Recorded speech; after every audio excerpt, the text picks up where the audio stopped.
저희들이 사도행전의 말씀을 지금 공부하고 있죠.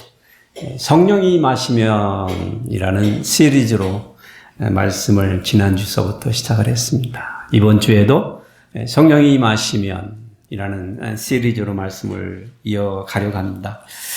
요즘에 그 예능 프로그램을 좀 보니까 뭔가를 아주 잘하는 사람을 이렇게 능력자라고 부르대요. 혹시 들어보셨어요? 능력자라는 표현을. 옛날에는 안 쓰던 표현인 것 같은데 요즘에 젊은 사람들이 그런 것 같아요. 뭔가를 흥미로운 일을 자유자재로 또 능력 있게 할 수 있는 사람이라고 그래서 그렇게 할 수 있는 사람들을 능력자라고 표현하더라고요. 이런 비슷한 단어로 성경에서는 권력이나 세력 이런 표현들을 썼어요. 이 권력이 남을 복종시키거나 지배할 수 있는 어떤 공인된 권리나 힘이라면 그것을 가진 사람이나 아니면 단체나 그룹 그것을 세력이라고 표현하는 것 같아요. 그래서 이 권력, 그 힘, 그리고 그것을 가진 어떤 사람이나 단체나 그룹이나 어떤 정부 이런 걸 세력이라고 표현을 하고, 이 두 개를 공인된 힘을 가지고 있는 그 힘을 행사할 수 있는 어떤 그 사람이나 그 명사적인 표현으로 권세라고 표현을 하는 것을 봅니다. 그래서 오늘 설교의 키워드로 이 권세, 파워라고도 번역을 할 수 있겠고, 어토리티라고도 번역을 할 수 있겠고, 하여튼간 복합적인 뜻을 가지고 있습니다. 이 권세라는 것은 우리가 살고 있는 이 세상에서 정치 아니면 종교까지도 사실은 비즈니스, 사회나 가정 안에서도 이게 다양한 분야에서 이렇게 발생할 수 있는 어떤 것이기에 우리가 세상을 살면서 이 권세로부터 자유로울 수 있는 사람은 아무도 없습니다.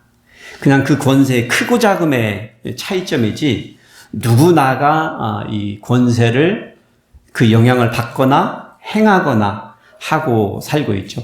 요즘 신식으로 표현하면 어떻게 표현하면 어쩌면 리더십이라고 말을 할 수도 있겠어요. 그래서 우리 기독교인들, 성도들도 이러한 권세의 영향 아래에 놓여 있고 이것으로부터 벗어날 수 없기 때문에 때로는 이 세상 권세를 두려움으로 바라봐야 되고 그로 인해서 세상과 때로는 타협하거나 동조하거나 아니면 굴복당하게 강요당하는 어떤 그런 삶을 살 수밖에 없다는 것입니다. 그러니까 결국 산다는 것은 세상 권세에 복종할 것인가 아니면 우리 성도들에게는 하나님의 권세에 순종할 것인가의 선택의 문제라는 것입니다. 그런데 이 싸움이 여러분 아시다시피 쉽지 않은 싸움입니다.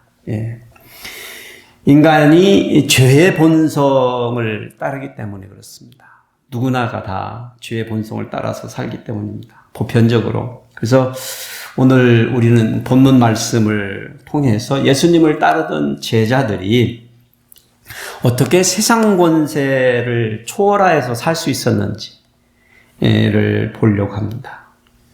세상 권세를 초월하는 능력이 뭘까요? 우리 시리즈 타이틀을 기억하시면 성령의 능력으로 사는 것이겠죠.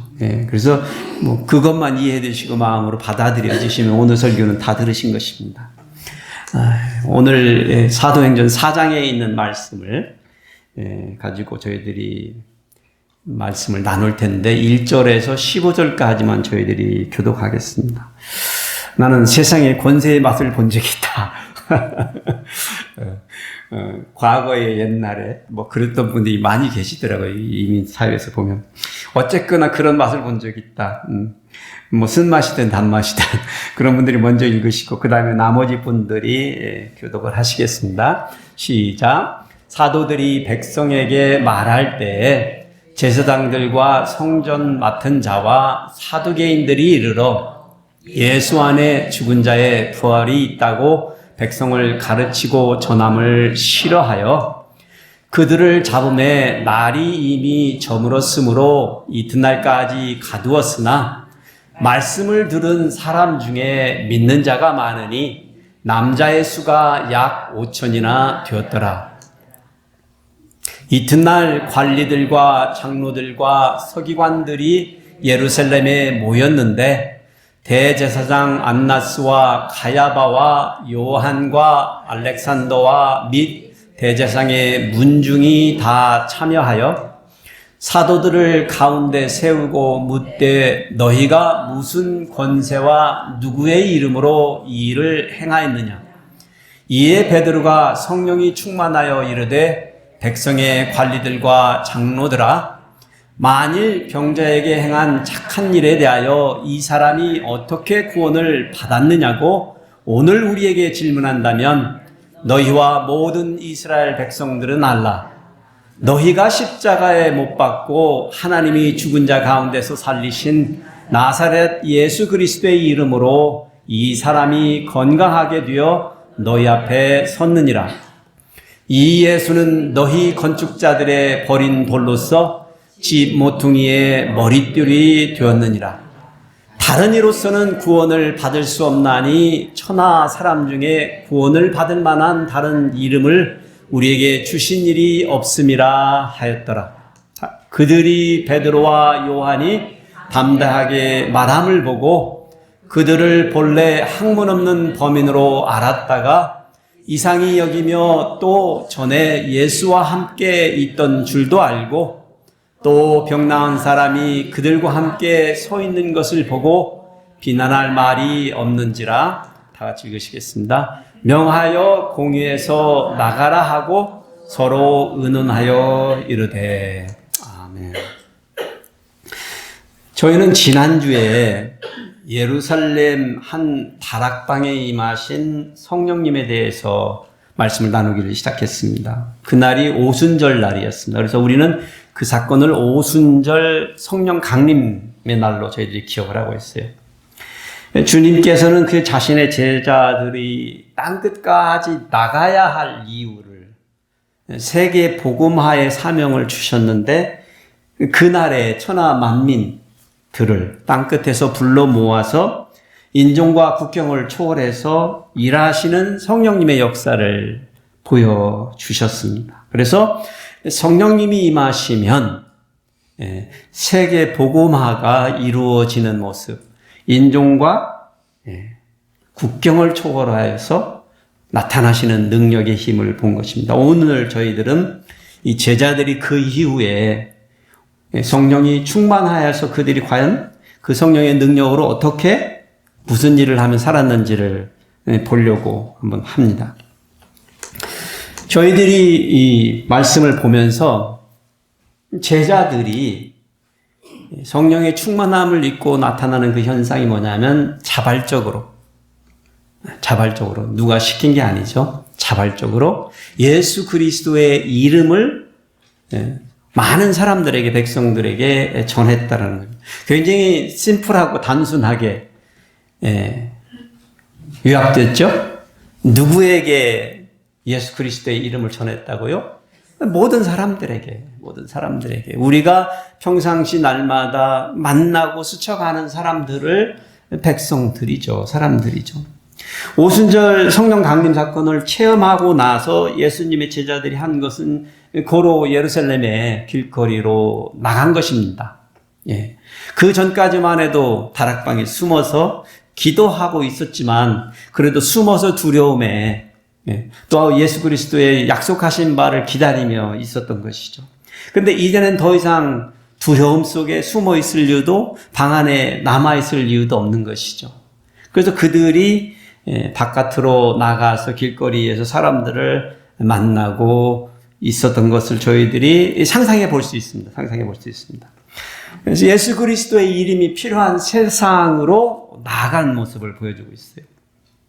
근데 세상에는 예수 그리스도의 이름이 필요치 않는 사람이 있나요? 없잖아요. 없어요.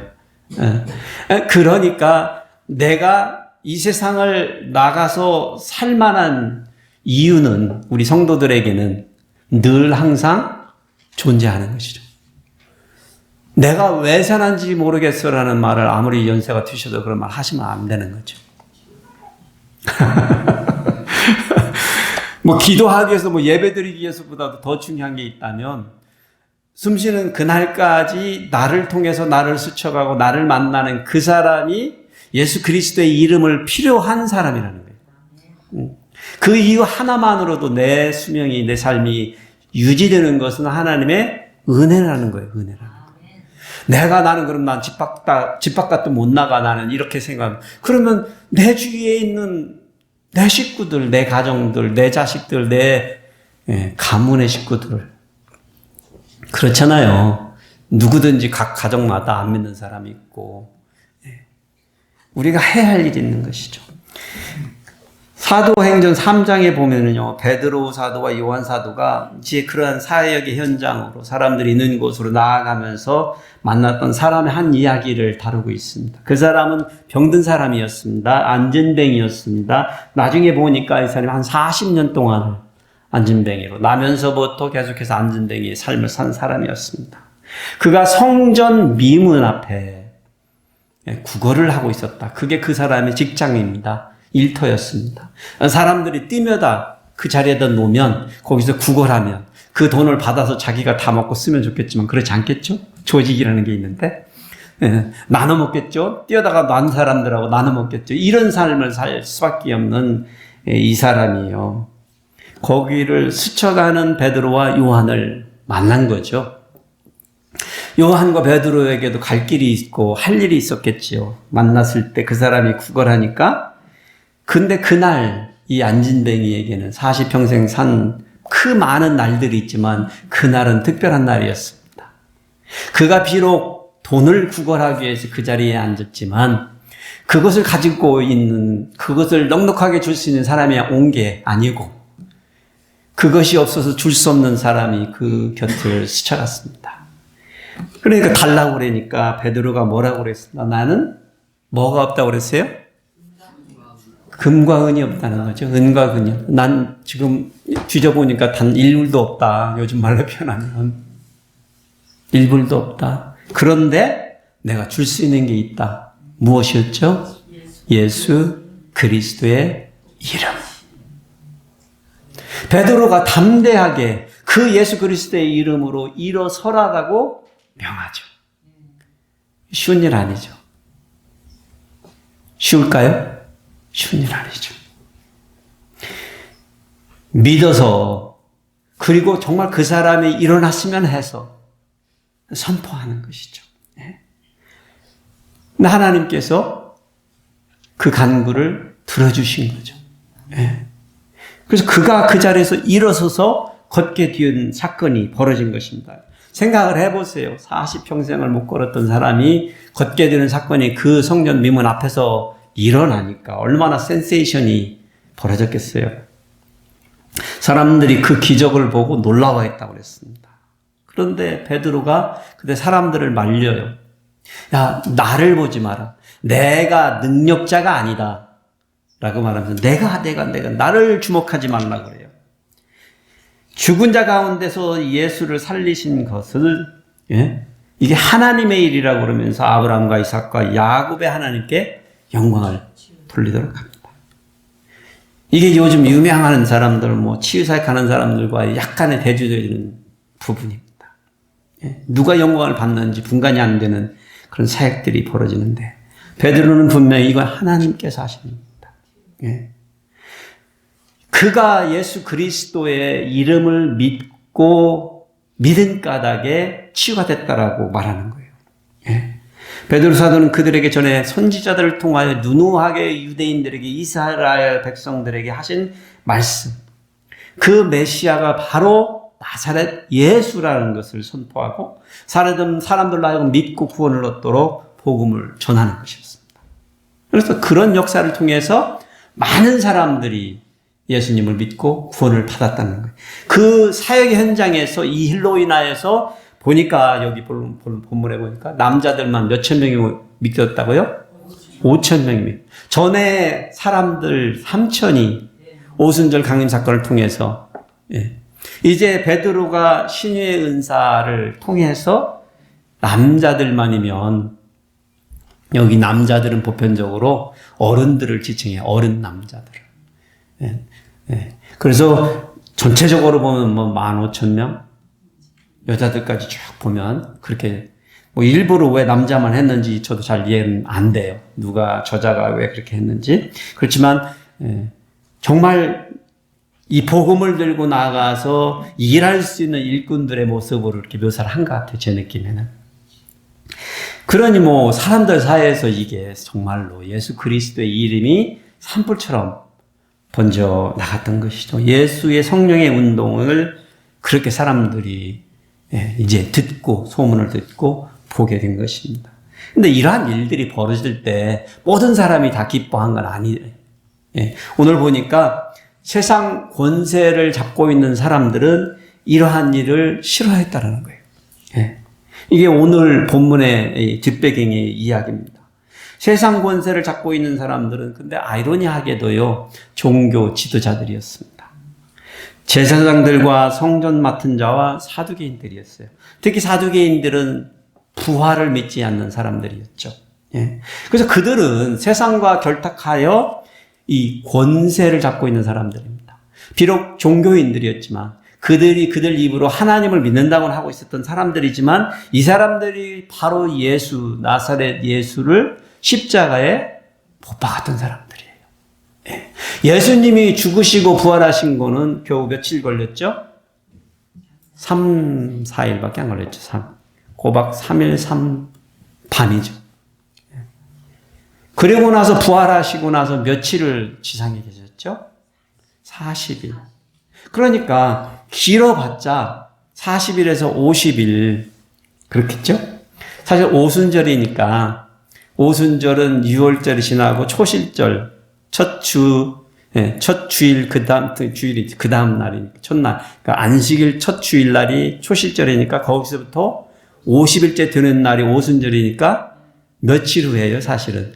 예수님이 죽으시고 부활하시고 강림하신 뒤 50일이 좀 넘은 일인 거예요. 날수로 정확하게 따지면. 그러니까 이 사람들이, 종교 지도자들이 지금 누구예요?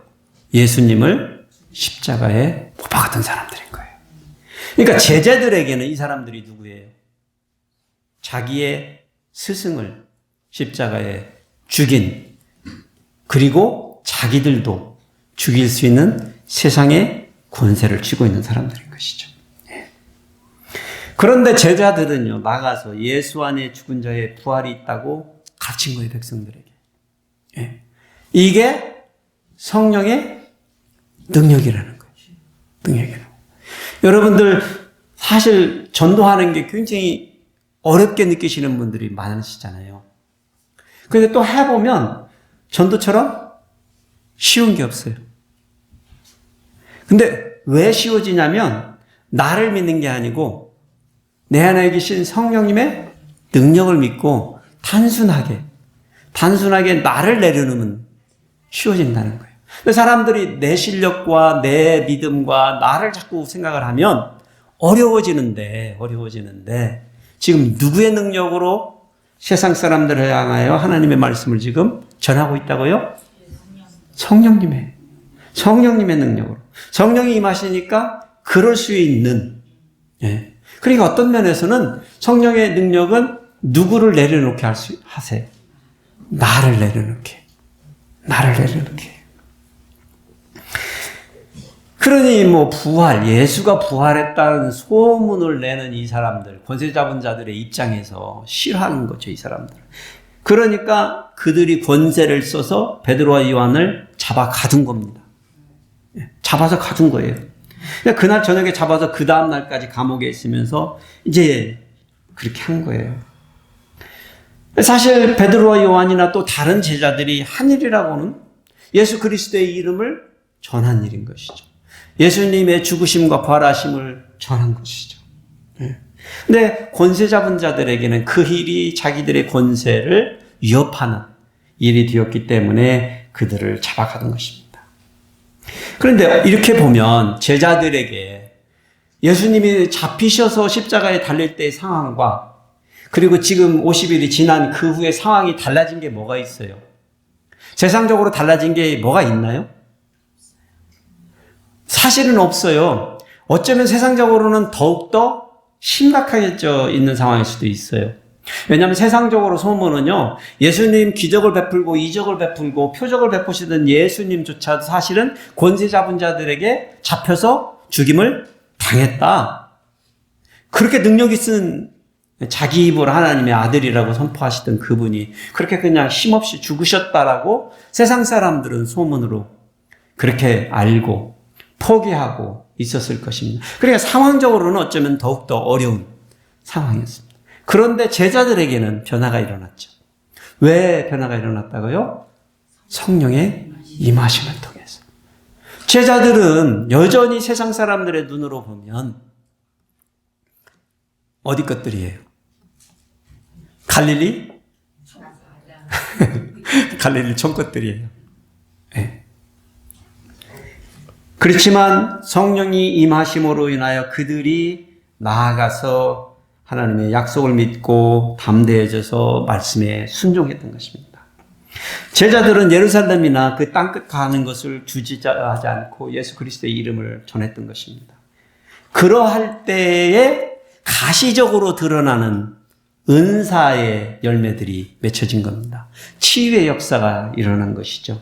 많은 이적들이 일어났던 것입니다. 그러니 그러한 이적들은 사람들의 마음을 열어서 무엇을 하기 위해서였죠? 예수 그리스도의 이름을 믿도록 하기 위한 것입니다. 이적을 체험한 제자들은요, 자신들에게 주어진 성령의 충만함이나 그거로 인하여 나타나는 능력이나 이적들을 놓고 교만해지거나 우월감을 느낀 것이 아니었습니다. 그러한 것들로, 그러한 영광으로 자신들을 치장하지 않았습니다.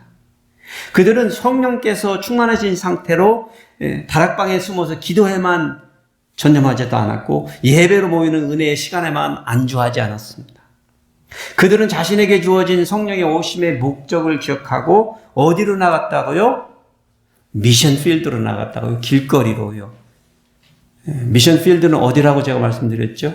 바다 건너가야 선교지가 아니고 내가 내 집에서 운전을 하고 나오면 거기서부터 Now you are entering God's mission field.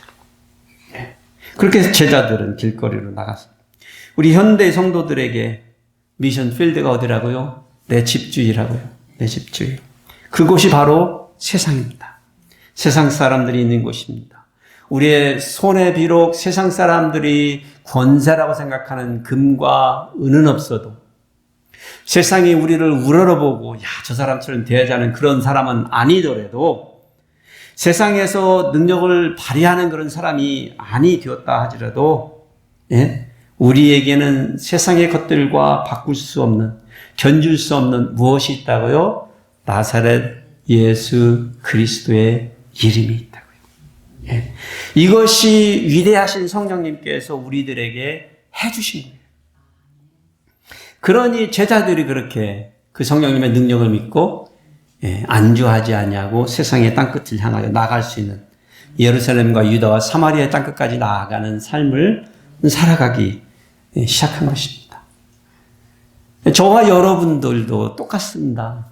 내 삶 가운데에 성령님께서 임하시면 예수 그리스도의 약속의 말씀으로 해서 우리가 예수 그리스도를 믿고 우리가 구원을 받으면 성령께서 우리 속에 내주해 주신다는 그 약속을 믿고 성령님께서는 이미 우리에게는 내주해 주고 계십니다. 그러니 오순절 강림 사건이 우리에게는 있습니까? 없습니까? 있었습니다. 이미. 그 마음의 믿음이 있었을 때 있었습니다. 이제 우리가 이 성령님의 능력을 믿고 내 힘을 믿는다고요? 아니요. 내 안에 계신 성령님의 능력을 믿고 이제 예루살렘 내 집주위에서 유대와 사마리아와 땅끝까지 가는 것을 주저하지 않으시는 저와 여러분이 되시기를 축복해드립니다. 두 번째는 제자들이요 담대하게 예수 그리스도의 이름을 기득권 세력들입니다. 세상 권세 잡은 자들에게 전했습니다. 제자들이요 성령의 능력을 입으니까 세상의 권세 잡은 자들을 향한 두려움을 떨쳐버릴 수가 있었던 거예요. 세상의 권세에 대한 두려움이 있을까요, 없을까요? 믿음이 있다고 그 두려움이 없어졌을까요? 아니죠. 여전히 우리는 세상과의 싸움을 싸우기에 그런 두려움을 느끼는 것은 굉장히 정상적인 것이죠. 차이점이 있다면 그것을 초월할 수 있었다는 것입니다. 세상의 권세 잡은 자들은요, 자기의 이익을 위해서 무엇이든지 할 수 있는 사람들입니다. 자기의 이익을 위해서는 열심인 사람들이에요. 정말로 열심히 잘 사는 사람들입니다. 근데 베드로와 요한이 하는 일을 통해서 자기들의 권세에 도전하는 일이 벌어졌을 때, 그래서 그들을 잡아서 가둬버린 것이죠. 예.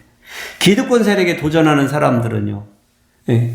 권세 잡은 세상 사람들에 의해서는 그 사람들은 제거해야 될 대상인 거죠. 예.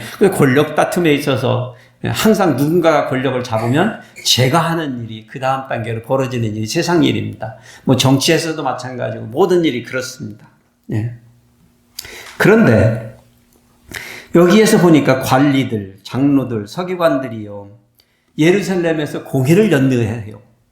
공식적인 미팅을 부르는 거예요. 회의를.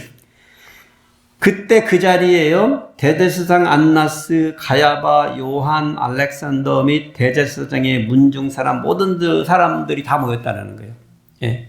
예수를 잡아 죽인 사람들이 자기의 권세의 위협이다라고 느껴지는 모든 사람들은 그 자리에 모여서 이걸 어떻게 할 거냐 말한 거예요. 그런데 그 자리에 이제 잡혔던 베드로와 요한을 끌어서 세운 거예요. 그 자리에. 예. 그리고 나서 너희가 무슨 권세와 누구의 이름으로 이 일을 행했냐? 자기들이 한 일들을 기억한 것이죠. 근데 너희가 무슨 권세와 누구의 이름으로 하냐? 우리 공회, 세나드리안 공회에서는 너희들에게 그런 실권을 준 적도 없고 허가해 준 적도 없는데 너희들이 어떻게 니네들 마음대로 그렇게 그러고 다니냐? 이렇게 질문한 것 같으죠. 하여튼간 이 두 사람을 본보기로 예수님의 수제자 베드로와 요한, 가장 사랑받던 이 두 제자를, 그들 12제자들 그리고 또 많은 대기신 문도들이 있는데 이 사람 두 사람을 잡아서 본보기를 보여주면 세상의 권세의 맛을 보면 이 예수 그리스도의 운동을 잡을 수 있을 거라고 생각했던 것 같습니다. 죽여버리려고 생각을 했던 것이죠. 뭐 사실 예수님도 잡아 죽인 사람들인데 이 갈릴리 총것도 잡는 거야 일도 아니라고 생각을 했던 것이죠. 예. 그런데요, 이 베드로와 요한이 여전히 갈릴리 총것들이니까 아니잖아요. 예. 그들은요, 부활하신 예수 그리스도 하나님의 아들의 제자였던 거예요. 신실한 제자였던 거예요. 그걸 그들이 이미 알아버린 거예요. 알고 있는 거예요. 그냥 갈릴리 바다에서 배뚜척 놓고 그거 물고기 잡아서 끼니끼니 먹고 살던 사람들, 뭐 세상에서 누구나 다 그렇게 먹고 살기 위해서 하는 그 일을 하던 그런 사람. 누구는 그러다, 뭐 제자들이 뭐 가난했다고요? 아니요. 제 생각에는 가난한 사람들 아니었습니다. 그 시절에 배를 가지고 있었던 베드로요, 가난했다고요? 아니요. 어촌에 가서 배 한 척 있으면 부자입니다, 지금도. 그런데 베드로가, 요한이 그들 앞에서 이렇게 말합니다.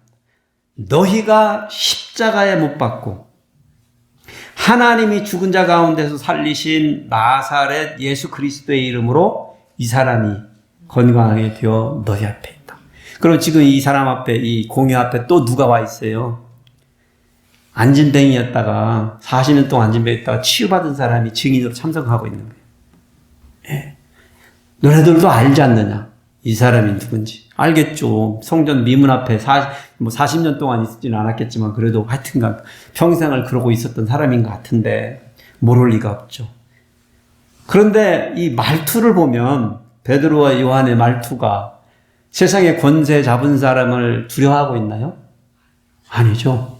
사실은 너희가 십자가에 못 박은 예수님을 죽인 너희다라고 지금 말하는 것이죠. 그러니까 듣고 있는 사람 입장에서는 기분이 묘하게 나쁠 수밖에 없는 그런 어투로 말하고 있는 것입니다.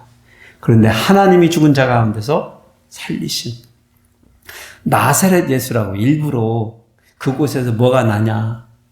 그 나사렛 예수 그리스도의 이름으로 이 사람이 지금 치유받았다라고 증언하는 것입니다.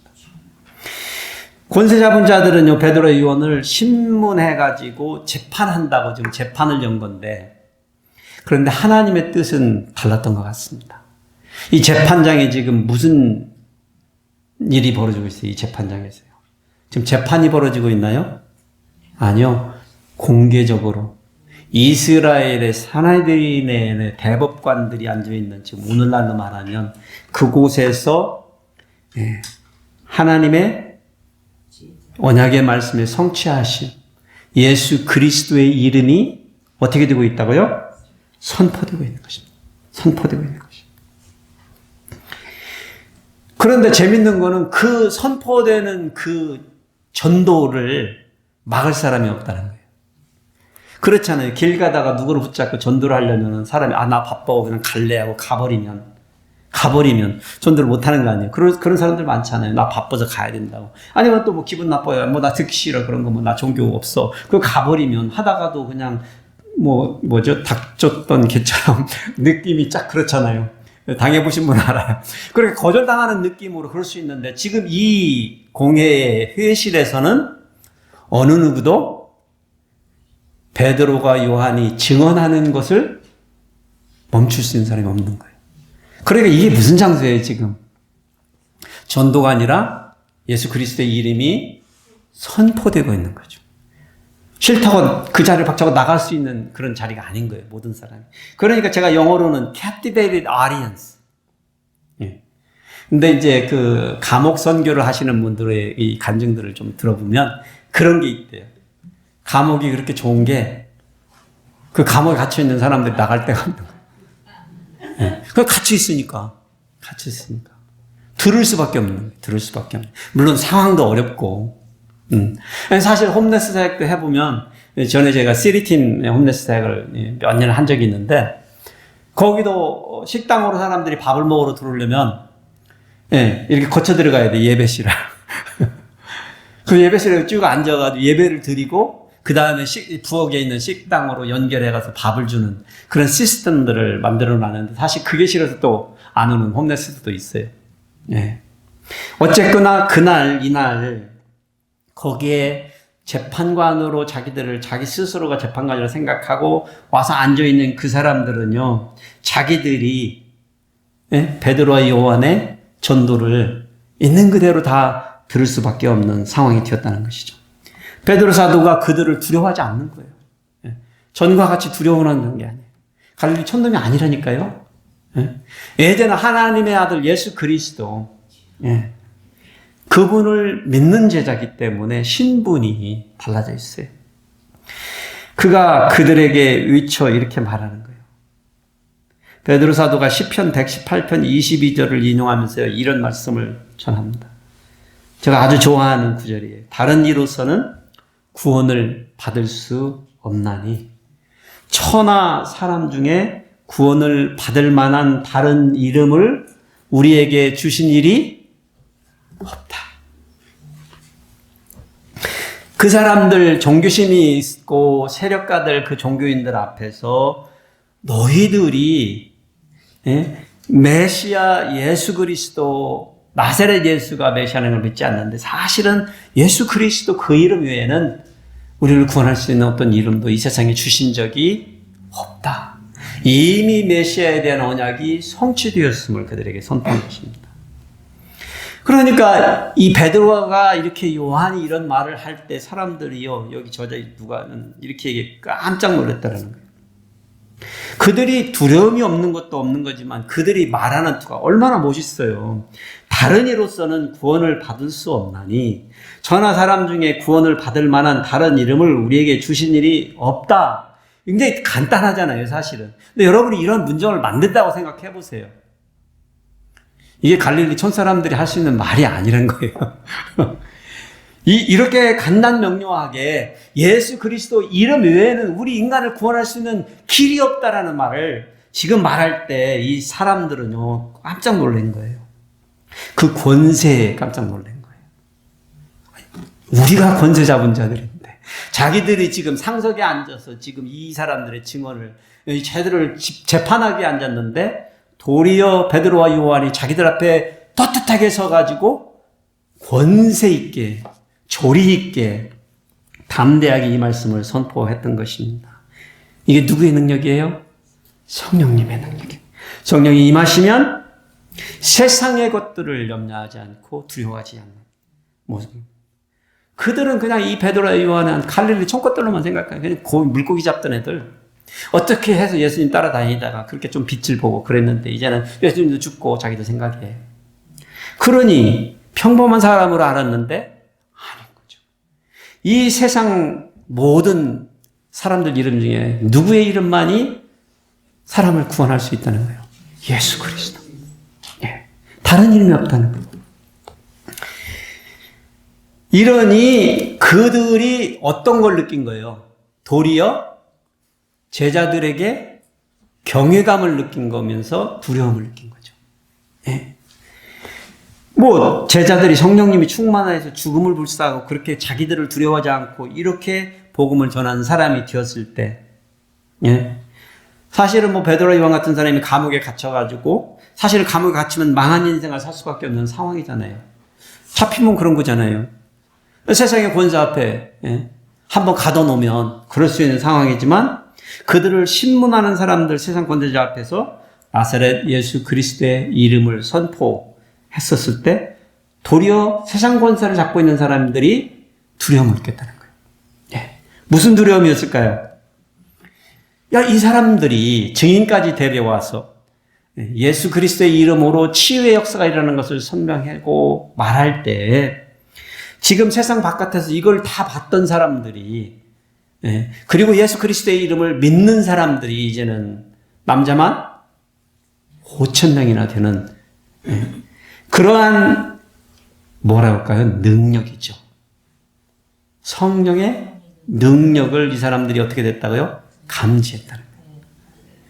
이거 잘못했다면 또 큰일 나겠구나.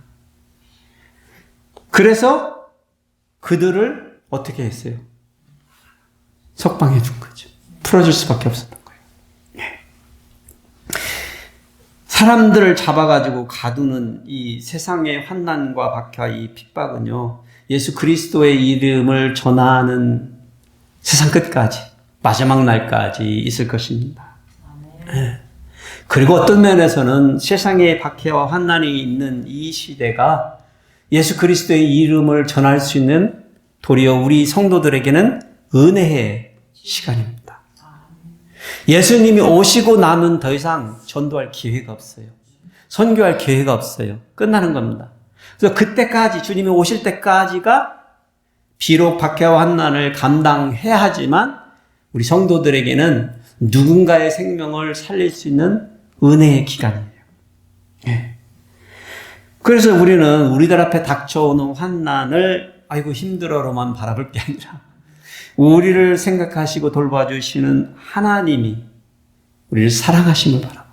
이거는 내가 고생하는 것이 하나님이 무관하셔서 무관심이 있으셔서 그러신 것이 아니라 도리어 하나님이 그 사랑을 통해서 우리가 하나님의 은혜를 알게 하시려고 하는 자신의 능력과 영광을 드러내시기 위한 방편으로 그리 하시는 하나님의 섭리라는 것입니다.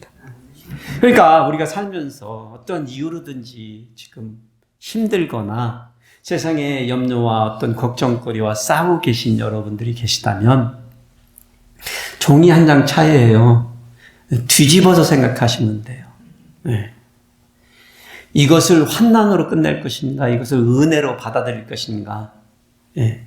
예수 그리스도의 이름을 믿는 우리 성도들의 입장에서는 기대감을 가질 필요가 있다 생각이 들어. 무슨 일이 나면 그냥 아이고 힘들어가 아니라 무슨 일이 나면 하나님이 무슨 은혜를 내게 주시려고 하나님이 무슨 영광을 드러내시려고 이러시나 하는 생각을 가지시는 것도 바람직한 소망을 품는 마음이에요. 예. 그것이 우리가 하나님의 뜻을 바라는 삶인 것입니다. 그래서 호랑이한테 불려가도 정신만 차리면 똑바로 차리면 산다고 그러잖아요. 옛날 속담이죠.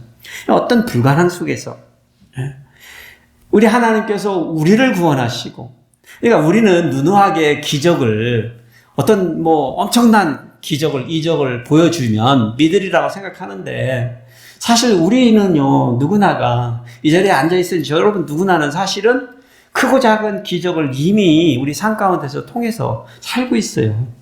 네. 저는 그냥 이렇게 매주 여기 서 있는 것만도 기적이라니까. 도대체 왜 이렇게 됐어, 삶이. 네. 잘못됐잖아요. 내가 원하는 대로 안 됐잖아. 네. 내가 원하는 대로 안 됐어. 이러고 살고 싶지 않아요. 그러고 싶지 않았단 말이에요. 네. 그런데 세상에서 내 뜻대로 살 때 그런데 요즘처럼 행복했었을까요? 만족했었을까? 아니에요. 분명한 것은. 네. 그래서 우리는 성령이 임하시면 세상의 권세 잡은 자들을 두려워하지 않고 세상을 두려워하지 않고 살 수 있는 능력이 생긴다는 거예요. 네. 악한 거, 아픈 거, 실패한 거, 세상의 걱정들 모든 것을 다 초월하여서 살 수 있게 되는 것입니다. 네. 돈이라는 거 좋은 것이죠. 있으면 좋은 것이죠. 네, 있으면 좋은 것이죠. 네, 이번 주에 우리 작은아버지가 시아틀에서 우리 처작은아버지가 전화를 하셨어요. 네, 그래서 뱅크 어카운트가 뭐냐고 그러니까 왜냐니까 한국에 계신 우리 장인어른이 형님이지 형님 뻘 드는 거죠. 그러니까 전화를 하신 거예요. 통화했는데 야, 돈 좀 보내라. 돈 좀 병원에 계시는데 돈 좀 보내라고 해가지고 자기가 이제 우리 통해서 이렇게 해서 보내드리라고. 근데 이제 제가 이제 이해가 되는 거죠. 돈이 억수로 많으신 분이 병원에 누워서 돈 쓸 일이 없는데 자기 동생에게 전화해서 돈을 보내라고 한 거예요.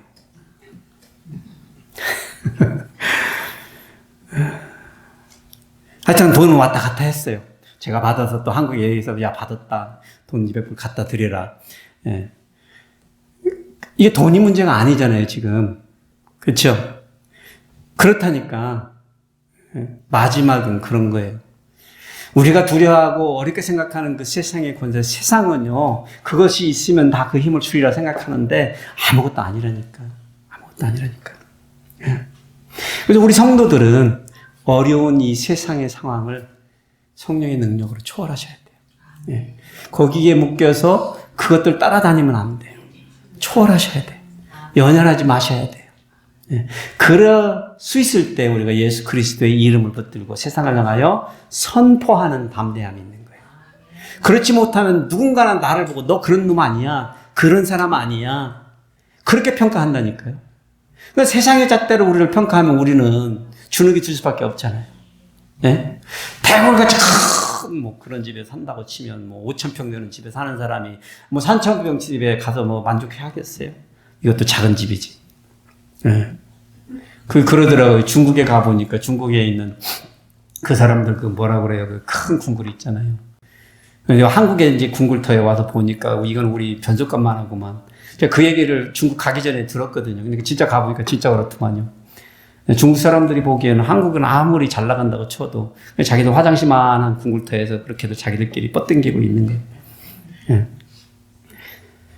세상과 세상 방법으로 우리 스스로를 비교하면 끝나지 않는 존재. 그래서 우리는 누구의 능력으로요? 성령의 능력으로 예수 그리스도의 이름을 붙잡고 사는 삶을 살아야 어쨌거나 행복할 수 있는 거예요.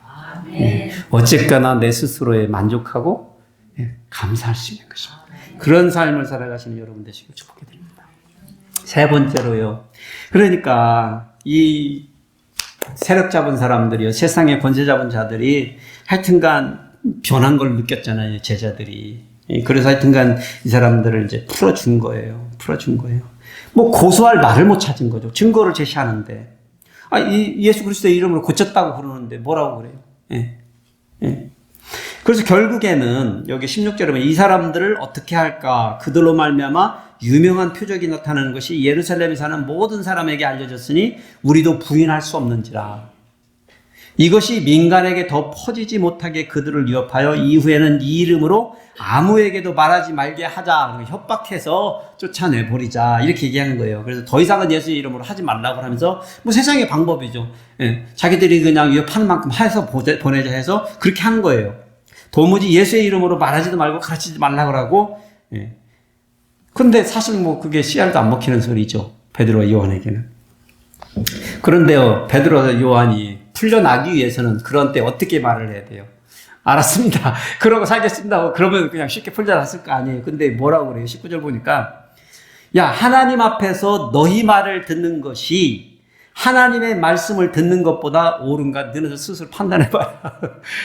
풀려나면 빨리 좀 이렇게 좀 겸손하게 풀려나면 어때요? 근데 그렇지 않죠. 예? 너희가 하는 말을 듣는 것보다 하나님 말을 듣는 것, 너희 생각에는 어떤 것이 더 낫냐? 그 사람들도 하나님을 믿는다고 생각하니까. 참. 그런데요, 그런 사람, 베드로와 요한을 보고 세상은 어떻게 해요? 더욱더 두려워하는 것이죠. 더욱더 두려워해요. 그래서 그들을 놔준 거예요. 제자들의 담대한 복음 선포는요, 세상 권세자들로 하여금 두렵게 만들었다는 거예요.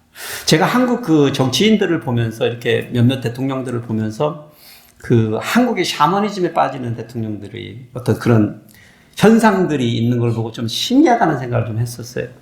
근데 많은 정치인들이 그렇다는 거예요. 이 힘을 잡기를 원하는 사람들인데 현실적으로는 그런 미신들이나 이런 것들을 저는 믿을 것 같지 않은 굉장히 이성적이고 논리적인 사람들 같은데 반대로 그 사람들이 의지하는 거는 그 전봐주는 사람들, 우상숭배하는 사람들, 이런 사람들이고 그런 영향력 아래 붙잡혀 산다는 거예요. 그래서 사실 우리가 예수 그리스도의 이름을 들고 나아가 담대하게 세상을 향하여 말할 때 세상 사람들은요, 그들의 힘이 헛것이기 때문에 도리어 우리를 두려워하는. 우리를 두려워하는 이유가 아니라 사실은 예수 그리스도의 이름을 두려워하고 성령의 능력을 두려워하는 것이죠. 그래서 그들이 풀려난 거예요. 풀려서 나오니까 이 사건 자체로 120문도와 그리고 3천, 5천 명에 되는 이 사람들의 반응은 어떨까요? 생각을 해보세요. 사실은 잡혀간 사람들은 이제 공의에 세워져서 그걸 싸워가니까 이제 자기가 뭔 일을 당하고 있는지는 알지만 나머지 사람들은 좀 뒷전에서 모르잖아요. 잡혀갔다 그리고 무슨 생각을 하고 있었을까요? 죽었다 생각했을 거 아니에요. 죽을 수도 있겠구나. 그러니까 이게 뭐 오금이 저려가지고 이제 전도도 못하고 있고 막 이런 상황들이 벌어졌을 거 아니에요. 예. 잠잠해야지. 믿는 사람도 안 믿는 체 하고 그러고 이런 현상들이 벌어졌을 거 아니에요. 나오니까 얼마나 그게 기쁜 일이 되었어요. 그러니까 하나님에게 그 된 일을 보고 야, 그렇게 예수 그리스도의 이름으로 담대하게 세상을 싸워서 이기니까 세상 사람들을 권세 잡은 자들을 이길 수 있구나를 그들이 본 거잖아요. 그래 하나님께 영광을 돌린 거예요. 그래서 모든 제자들이 듣고 한 마음으로 하나님께 소리를 높여서 천지 바다와 모든 만물을 만드신 창조주 하나님을 찬양한 겁니다. 그러면서 예수님께서 다윗이 시편 2편 1편에 예언하여 어찌하여 이방 나라들이 분노하여 민족들이 헛된 일을 꾸미는가 세상의 군관들과 관원들이 이게 이제 헤롯 본디오 빌라도 이방인 이들의 합세해가지고 예수님을 죽이고 그 기름 부으신 거룩한 예수 그리스도를 대적한 것에 대한 말씀을 베드로 사도 또 서서 이제 믿는 자들 앞에 서서 그랬지만 결국에는 예수 그리스도의 이름이 승리한 것을 선포한 것이죠. 그러면서 다 같이 모여 29절에 보니까요. 주여 이제도 그들의 위협함을 굽어보시고 기도하기 시작합니다. 또 종들로 하여금 담대히 하나님의 말씀을 전하게 하여 주시오며. 근데 제가 이거 29절하고 이 30절을 읽으면서 이 깨달은 바가요. 이 기도의 순서를 한번 보세요. 29절 주여 이제도 그들의 위협함을 굽어보시고 또 종들로 하여금 담대히 하나님의 말씀을 전하게 하여 주시오며. 그 다음에 30절에 손을 내밀어 병을 낫게 하시옵고 표적과 기사가 거룩한 종 예수의 이름으로 이루어지게 하옵소서. 뭐 평범한 기도죠. 그런데 기도의 순서로 여러분 캐치하신 게 있으세요? 베드로와 이 사도들의 기도의 내용에서 간절히 기도하는 가장 중요한 기도 제목이 뭐예요? 위험함. 비록 저 세상 권세 잡은 사람들은 변하지 않았는데 이것을 두려워하지 않고 나가서 뭘 하게 해달라고 그랬겠어요? 말씀, 하나님의 말씀을 전하게 해주세요. 그런데 저 같으면 손을 내밀어 병을 낫게 하고 표적과 기사를 거룩한 종의 예수 이름으로 할 수 있게, 계속해서 할 수 있게, 이 능력을 할 수 있게 해주세요가 먼저 것 같다니까요. 저 같으면. 그래야 그 힘을 가지고 사람들이 마음을 열어서 믿을 거 아니에요. 내가 좀 약삭빠른가? 그런데 아니요. 그리 아니하실지라도 뭐가 그리하지 않아요? 비록 내 삶 속에 치유의 역사가 일어나지 않고 치유가 일어나지 않고 누구를 살리는 일이 안 일어나고 해도 뭘 하긴 해야 돼요? 하나님의 말씀을. 그것이 처음부터 하나님이 우리를 부르신 목적이었기 때문에. 누군가가 치유의 역사를 경험하고 기적을, 이적을, 이것을 경험하는 것은 표적이죠, 표적. 하나님이 살아계신 하나님이신 것을, 살아계신 하나님, 능력의 하나님인 것을 그냥 가시적으로 보여주기 위한.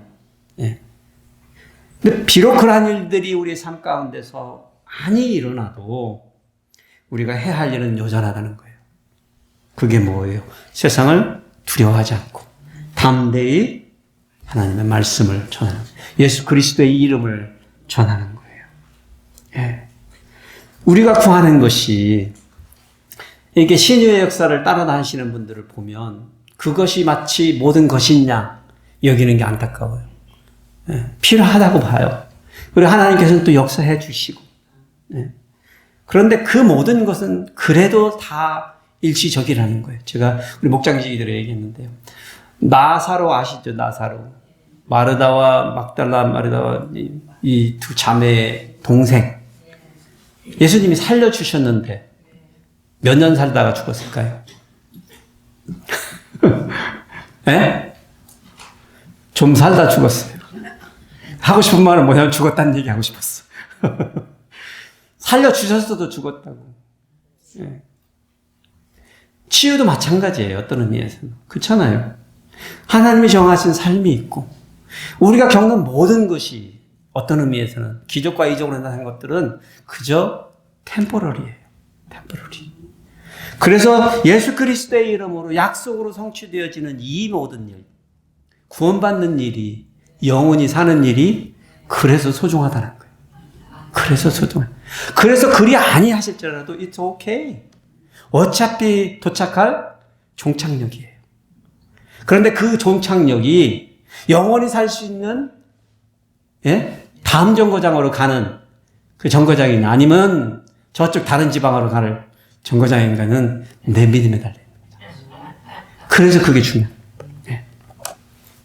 그들이 다 함께 기도를 그렇게 한 거예요. 주님, 나가서 두려워하지 않고 말씀 전하게 해주세요. 네. 말씀 전하게 해주세요. 말씀 전하게 해주세요. 뭐 그러다가 기사와 이적이 표적이 해주시면 감사하겠습니다. 이렇게 기도하니까 하나님께서 그들의 기도를 응답해 주셨어요.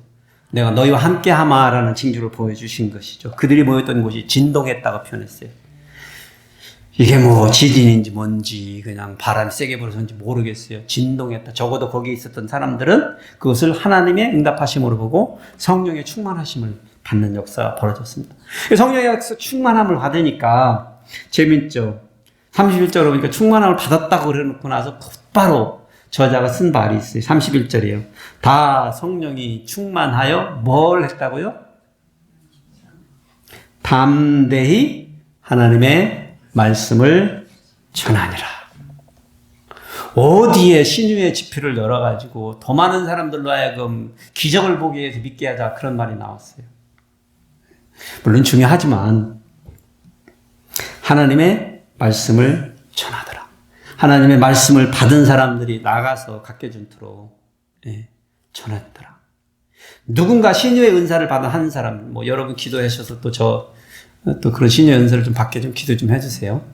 저 기도해가지고 어느 날 제가 신유의 은사를 받으면 제가 뭐 이렇게 집회하는 데마다 돌아다니면서 역사를 하고 다니면 얼마나 좋겠어요. 능력을 베풀고. 그런데 여러분들 신유의 은사를 받으셨다니까 성령님이 역사하고 계시니까 여러분들이 나가서 전하면 얼마나 더 빠를까. 예. 다단계 사업이 성공하는 이유가 거기 있다니까요. 예.